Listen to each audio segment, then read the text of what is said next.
ng karaniwang panahon, tayo ay binibigyan ng pagkakataon na tignan uli ano nga ba ang kahulugan ng ating pananampalataya. Katulad ng pambungad ng misang ito ngayon, tinanggap natin ang ating pananampalataya mula sa ating mga magulang, sa ating mga lolo't lola at mga tiyahin nang tayo ay binyagan sa simbahang Katolika. Pero tayo ngayon ay lumago, lumaki at nagkamalay, nagkatrabaho sa loob ng simbahang Katolika. Ang tanong po sa atin ngayong linggo, gaano kalalim ang pagkakilala natin sa ating Panginoong Hesukristo? Pag tinanong ko ba kayo, anong sasagot ninyo? O kung ang Panginoon mismo ang magpakita dito sa harap natin, sino ako para sa inyo, para sa iyo? Sino ako, sasabihin ng ating Panginoon? Siguro sasagot natin, ikaw po ang pangalawang persona ng Santissima Trinidad. Ikaw ang anak ng Diyos. Ikaw ang Mesiyas, katulad ng sinabi ni San Pedro. Pero ano nga ba ang ibig sabihin nito sa buhay natin?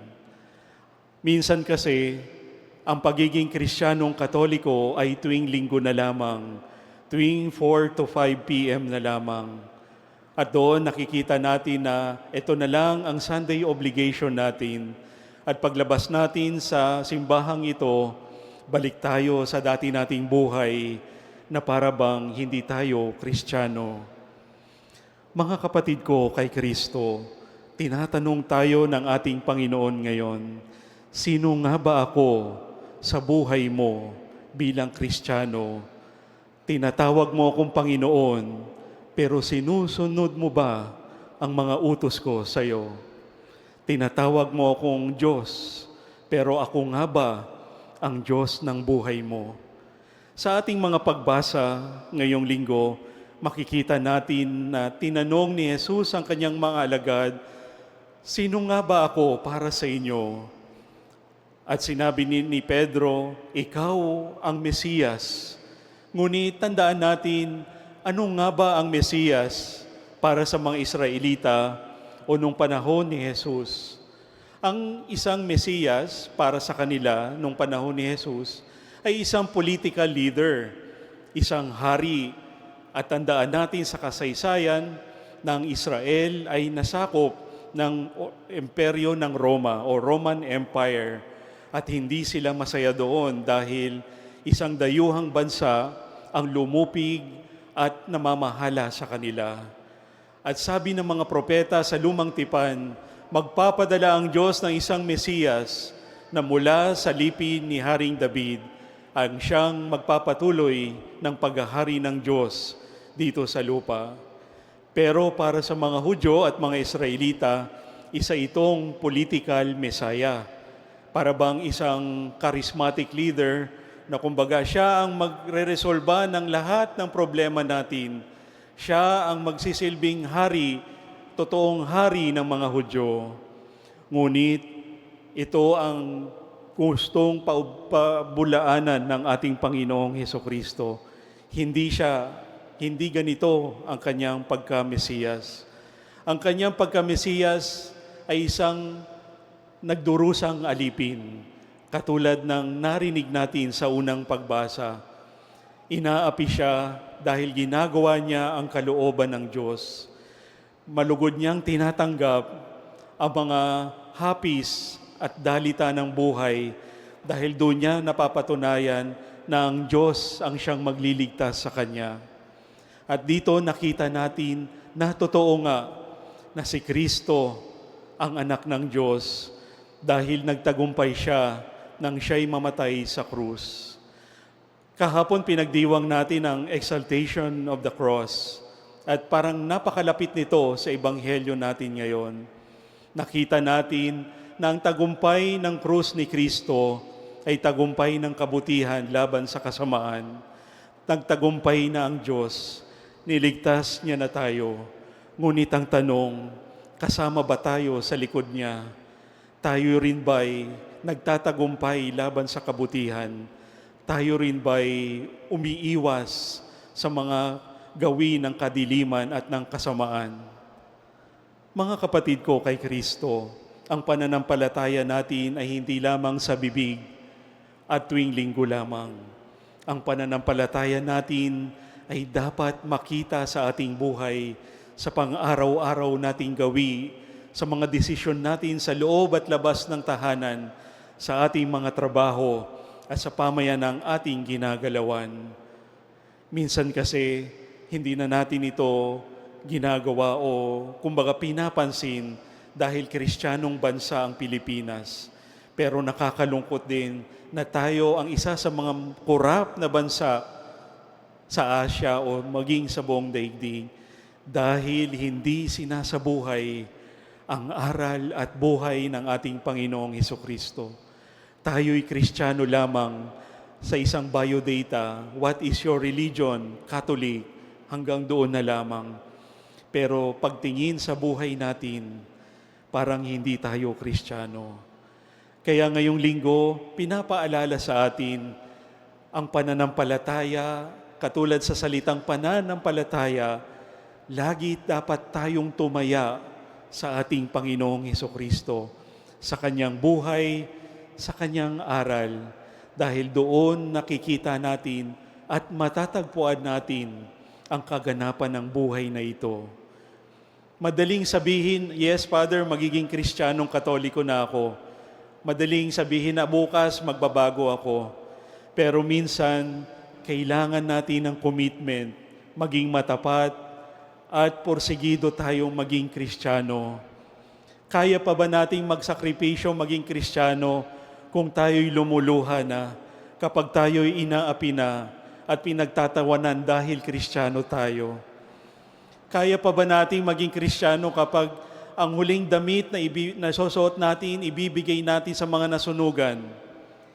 Kaya pa ba nating maging Kristiyano kung ang ating kakainin ay i-donate natin sa mga nawalan ng hanap buhay? Mahirap magdesisyon. Sa totoo lang, sabi nga ng isang author, hindi para sa mga mahihinang loob ang pagiging Kristiyano. Dahil nangangailangan ito ng pagbabagong buhay. Kaya nangangailangan ito ng isang bagong perspektibo sa buhay. Gagawin na nating sentro si Jesus ng ating buhay. Kaya ito ang mensahe sa atin ni Apostol Santiago sa ikalawang pagbasa. Ipakita mo sa akin ang pananampalatayang walang gawa, at ipapakita ko sa iyo ang pananampalataya ko sa pamamagitan ng aking gawa. Kaya walang duda na kapag nakikita natin ang dating buhay na si Mother Teresa of Calcutta, the living saint, no, nung buhay pa siya, damang-dama natin na Kristiyano siya. Dahil hindi naman siya nagpapakita, nagro-rosaryo siya. Hindi naman siya nagpapakita na namamanata siya sa mga simbahan. Ngunit nakikita natin ang kanyang pananampalataya sa kanyang buhay, sa mga walang-wala, sa mga malapit ng mamatay na walang kayang ibigay sa kanyang kapalit. Minamahal niya sila dahil nakikita niya si Kristo sa kanila. At marami pang mga santo at santa at yung mga kapatid nating alam nating nagsasabuhay ng totoong buhay kasama si Kristo. Sana tayo din, unti-unti, taon-taon, bawat Pasko, bawat Semana Santa, bawat pagpapalit ng taon, nagiging mas mabait tayo, mas nagiging mabuting tao tayo, at masasabi nila, ay, Kristiyano to si kapatid, dahil alam niya ang aral ni Kristo. Hindi dahil pinipreach niya to, kundi pinapakita niya ito sa kanyang buhay. Ngayon ding linggong ito ay araw ng mga katekista. Ipagdasal natin ang mga katekista ng ating parokya dahil sila ang nagtuturo sa ating mga kabataan tungkol sa ating pananampalataya. Malamang lahat tayo ay nakarinig ng isang pagtuturo ng isang katikista at hindi madali ang maging isang katikista. Pagdasal natin sila na naway ang kanilang masigasig na pagtuturo ay humantong sa isang buhay na kaaya-aya sa paningin ng Panginoon. At tayo din, bawat isa sa atin ay isang katikista, lalong-lalo na sa mga magulang. Kayo po ang unang katikista ng inyong mga anak. Ang mga lolo't lola rin, no? Sila ang mga, kumbaga, mga katikista din.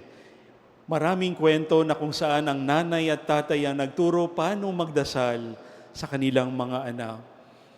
Dalihin natin sila dito sa simbahan nang makita nila bakit tahimik si Papa sa loob ng simbahan, bakit nagdarasal si Mama sa loob ng simbahan, bakit tayo lumuluhod at doon makikita nila, makikilala nila indirectly, unconsciously, may isang Diyos tayong pinaniniwalaan.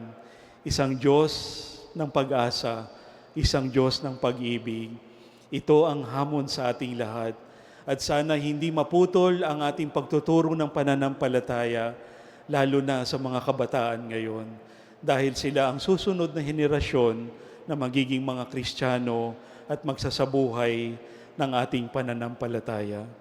Kaya sa misang ito, ipagdasal natin ang ating mga sarili, naway ang pagkilala natin kay Kristo ay mas lalo pang lumalim. Paano? Makinig sa salita ng Diyos, magbasa ng mga ebanghelyo sa ating bahay, at laging manalangin sa ating Panginoon. Turuan tayo na makilala siya sa ating buhay. Pangalawa, ipagdasal natin ang ating simbahan, naway ang mga obispo, mga pari at lahat tayong naririto ngayon maging huwarang Kristiyano, hindi lamang sa salita, kundi sa pang-araw-araw nating buhay. At pangatlo, pagdasal natin ang ating mga katikista dito sa ating parokya at sa buong mundo, naway dumami pa sila at naway ang kanilang pagtuturo kay Kristo ay magbigay sa atin ng bagong pag-asa para sa kinabukasan. Amen.